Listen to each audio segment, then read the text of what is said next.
dropping in one by one. My name is Peter Eckel. I have the honor to chair this morning session, and the first speaker will be Bernd Rosenow, talking about the influence of Coulomb interaction on periodicities of quantum Hall interferometers. Please. So first I would like to start by thanking the organizers that I have the opportunity to present my work in this interesting and high-profile conference. This is work done together with Bert Halperin, Adi Stern, Isa Neda, and I benefited a lot from discussions with experimental groups. So these are people from the group of Morty Heiblum, Avec Bit, Meraf Dolev, Morty Heiblum, and from the group of Charlie Marcus, Doug McClure, and Yiming Zhang, and also Nissim Ofek from Morty's group, and Amir Jacobi. So it's difficult, comparatively late in the conference, to try to say something new.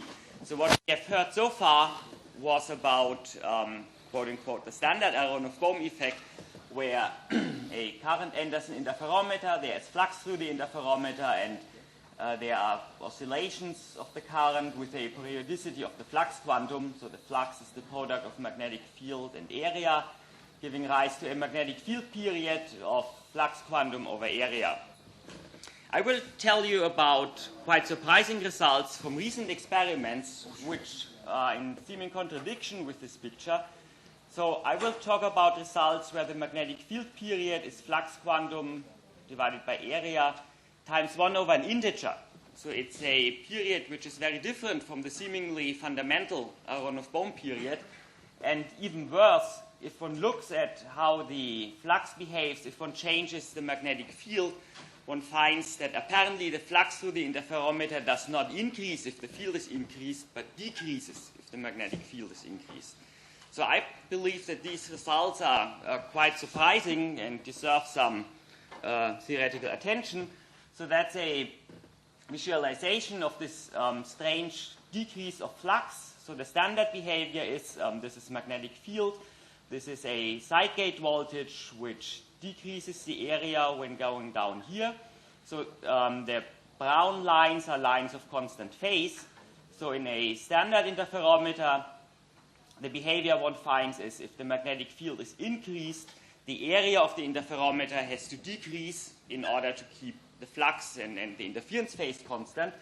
But in very small interferometers, one observes exactly the opposite. If the magnetic field is increased, one has to make the gate voltage more positive to increase the area as well. So these are the phenomena I want to talk about and which I want to explain theoretically. So that's the outline. I will, in the beginning, discuss briefly interference in quantum Hall systems, compare these simple predictions with experiments, and then go on to discuss more realistic models and discuss this distinction between the Aharonov-Bohm regime, where things are as expected, and the new regime, which I call Coulomb-dominated, where the strange behavior of the interference phase is observed. So the standard interferometers, one might think of electron interferometers where particles move through thin gold rings and where flux goes through the ring, and where the Aharonov-Bohm effect is beautifully confirmed. And I would now quickly like to argue why quantum Hall interferometers are a useful thing to consider. So for the non-experts, let me briefly mention the phenomenology of the quantum Hall effect, which is important here. If one places a two-dimensional electron system in a strong perpendicular magnetic field, then for certain values of the field, the longitudinal resistivity vanishes, which implies that there is no dissipation and that there are no currents in the bulk of the system, and that all the current has to flow along the edges of the sample. I'm going to say a few more words about the edges in a moment. And for these special values of magnetic field, one finds that the Hall resistivity is quantized, and these quantized values are h over e squared times 1 over an integer. And this integer is the filling factor It is the ratio of number of electrons to the number of flux quanta.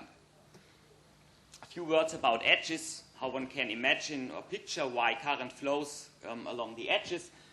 Semi-classically or classically, an electron in a perpendicular magnetic field performs a circular motion, and along the edges, so the circular motion in itself is not directed, but along the edges the electron is reflected and performs a directed motion, which is called a skipping orbit.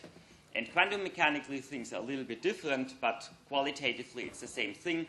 There is directed motion, a transport current along the edge, and circular motion in the bulk. If one quantizes the circular motion, one finds discrete energy levels. It's a harmonic oscillator-like spectrum, n plus 1/2 h bar omega c. Omega c equal EB over m, the cyclotron frequency. So that's the spectrum. These energy levels are called Landau levels.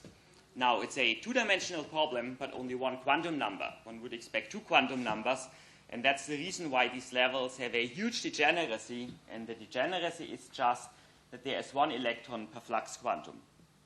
Now, let me remark about something which will be very important later on. If you change the magnetic field, you change the number of flux quanta through the area, so you change the degeneracy, and so you charge the system.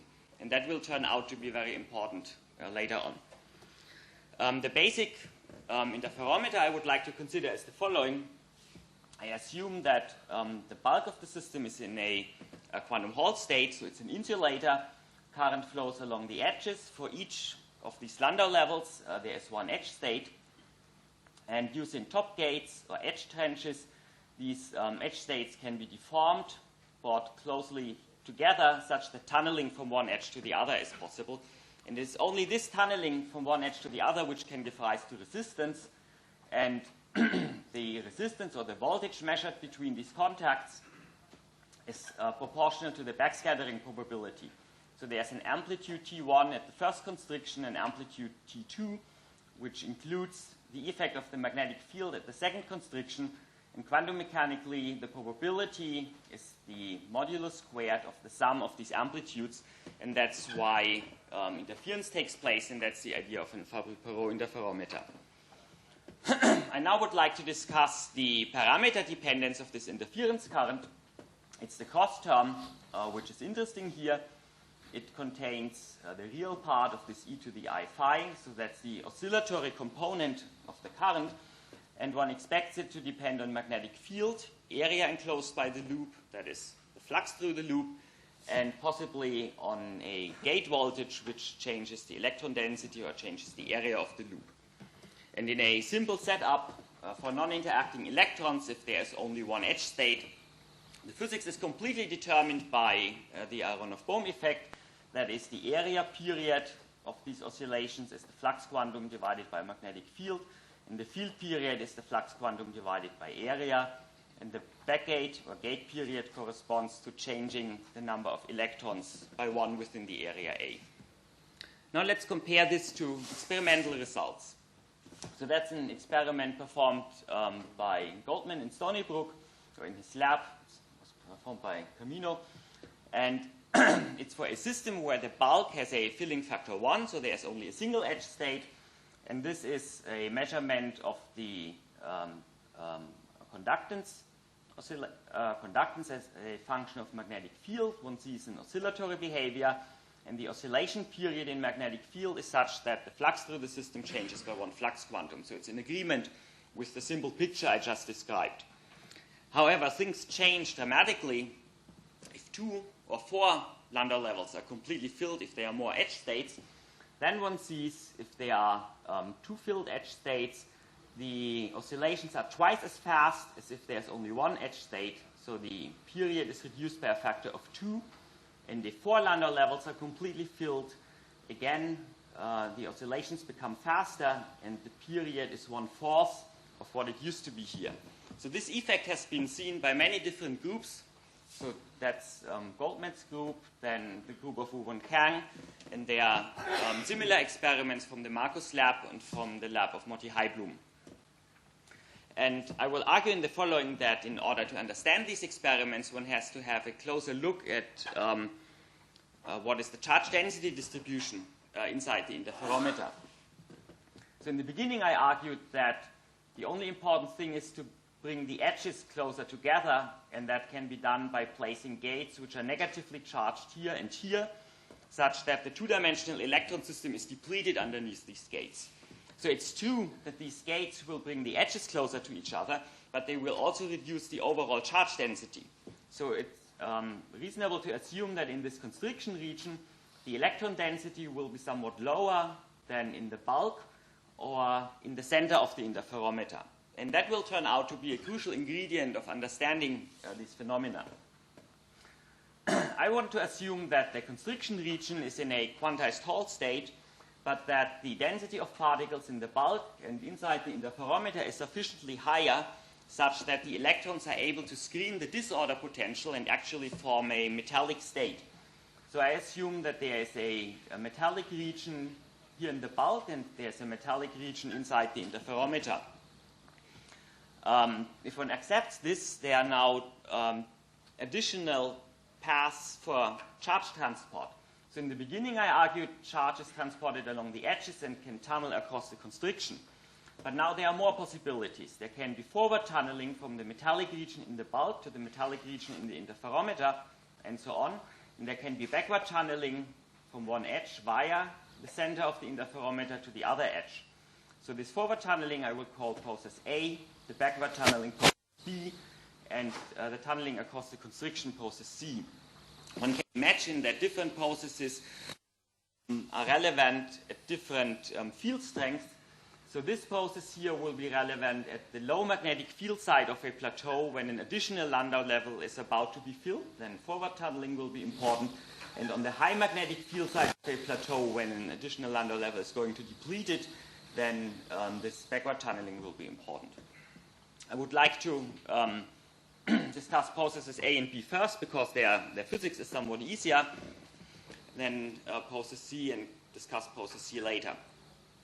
I will argue that process A and B is about the physics of Coulomb blockade, which is relevant if the conductance between the center of the island and the surrounding world is much smaller than the quantum conductance E squared over h. Then the number of particles in this island is quantized in units of the electron charge, and transport can only occur when the charging energy of this island is degenerate on the level of temperature with respect to adding or removing an electron. And in this situation, one can calculate the period of conductance oscillations from the magnetic field periodicity of the charging energy.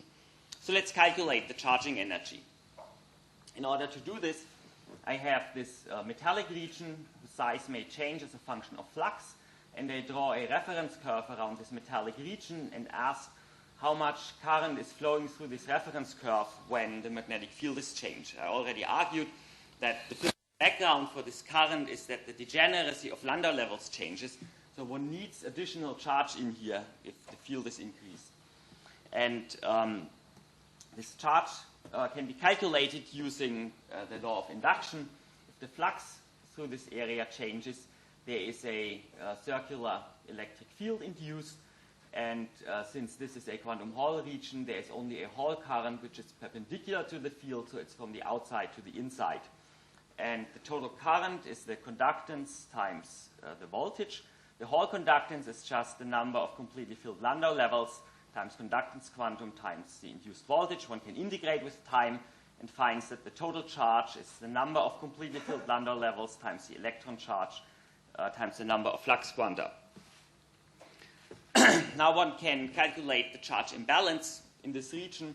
It's the sum of this continuous charge which flows in due to a change in the degeneracy of Landau levels plus an integer number of electrons. It's integer because of Coulomb blockade, and then one can change the charge offset by changing a gate voltage. Now we are in a situation to understand the magnetic field periodicity.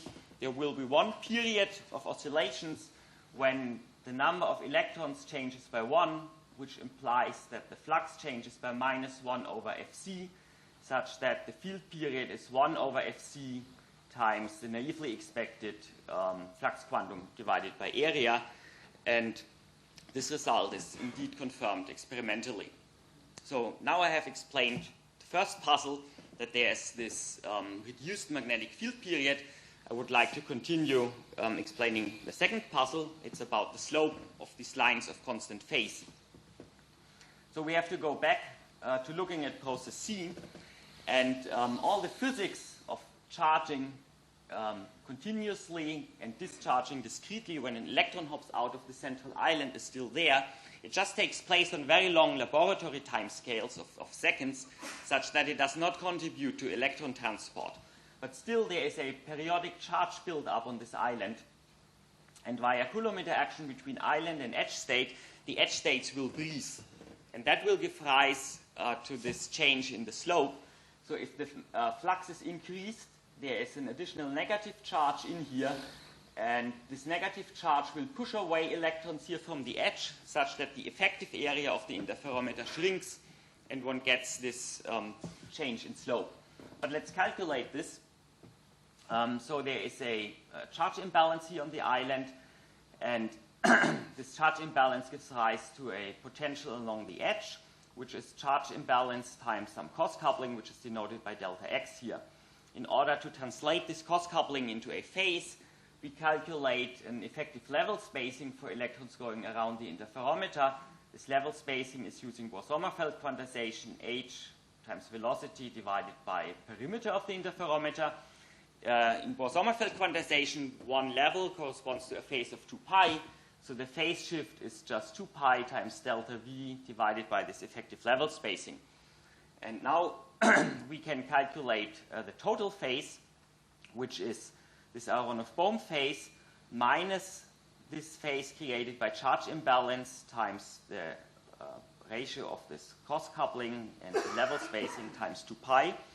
And it's important to notice why there is this minus sign. The physics of the minus sign is if there's an extra negative charge on the island, electrons are pushed out from the system to maintain charge neutrality, such that this area here shrinks.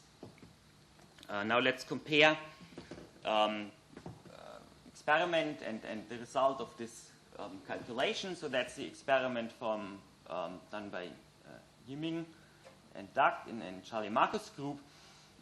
So this here is the naively expected thing. When the magnetic field is increased, a gate voltage has to be made negative such that the area is reduced to maintain this constant flux criterion. And that's obtained from the formula if this cross coupling between center island and surrounding edge is set to 0, whereas the opposite case is obtained if this coupling is set to 1. That is the opposite slope. If the magnetic field is increased, a gate voltage has to be made more positive such that the area is decreased to compensate the shrinkage due to this Coulomb interaction.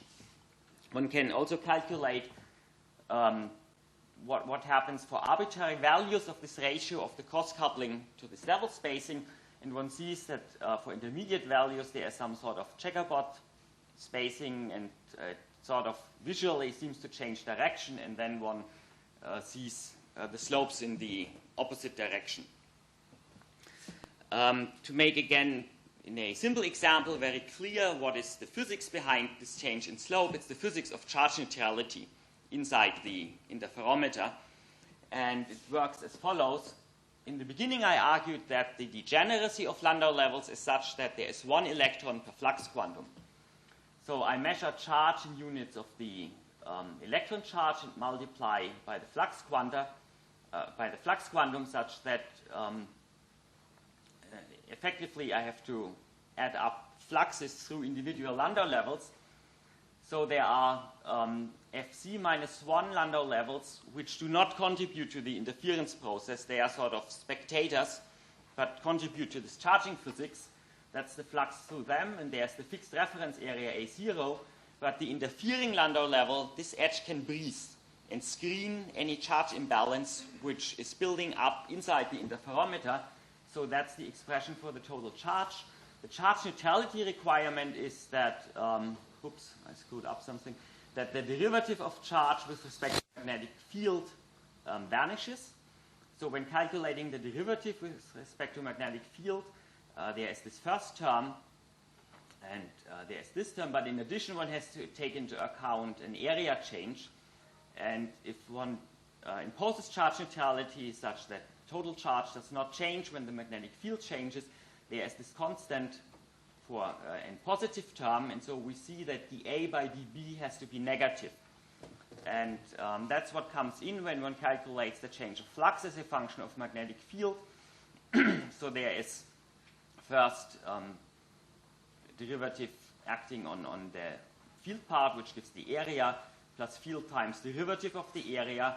We know this derivative from this charge neutrality requirement, and so after adding up things, we see that the flux decreases as minus Fc minus 1 times the area. And the reason that in one case it's Fc and in the other case it's Fc minus 1, that's related to having, so that's magnetic field, that's rho xy, it's h over e squared. So that's Fc equals 1, and it goes down 2 to 1/3. That in the forward scattering case, which takes place on the low magnetic field side, we had a period going like 1 over Fc, whereas in the backward scattering case, which is on the high magnetic field side, Fc has changed, and so we obtain a period 1 over Fc minus 1, which indicates that it's the same period in the whole transition region. So these things fit nicely together, and I would like to thank you for your attention. Thank you very much. Any questions? Infraction quantum pulse. Mm-hmm. I should probably replace this Fc by 1m, where 1m is a filling factor. Then I will have a longer period fraction. So the question is about the fractional quantum Hall effect, whether it's still the filling fraction which appears, and the filling fraction would be smaller than 1, whether one can produce super periods which are longer. The answer is that no. It's not going to happen because in addition one has fractional charges, and so one only can get smaller periods, which one can see in a composite fermion picture. So maybe you say this, but so do I understand correctly that this period of oscillations will depend on, in your model, on the fraction of the dot that is occupied by this metallic? No, it does not depend on the fraction. It does not depend on the fraction of the... I mean, it depends on the fact that there is a metallic region in there, but not how large it is. But it can be arbitrarily small? So no, it has to be, the coupling needs to be strong enough. I mean, that's subtle detail. So the idea is that on long time scales, localized states are not really localized, but can move around such that an equipotential is established. And in that sense, this metallic region always extends right to the current carrying edge.